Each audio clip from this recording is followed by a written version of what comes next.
একদিন আপনারাও শুনবেন, আনিসুর রহমান আশরাফি নামে একজন ওয়াজ করত, সে আর পৃথিবীতে নাই। হবে না এমনটাই, এটাই চূড়ান্ত বাস্তব। অতএব আমরা প্রত্যেকে ইনশাআল্লাহ আখিরাতের প্রস্তুতি নিই। এই জন্য ভাই আল্লাহ তাআলা আমাদেরকে ঈমান দিয়েছেন।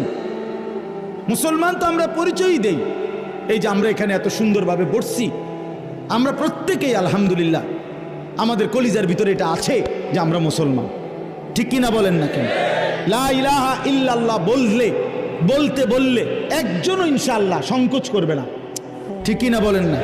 মানে আমরা যদি এখন বলি যে ভাই কালেমাটা বলো, তো একটু বাইবেল হুজুর কমুনি, এমন কেউ বলবে না? না না, এত বড় গাদ্দার কেউ নাই।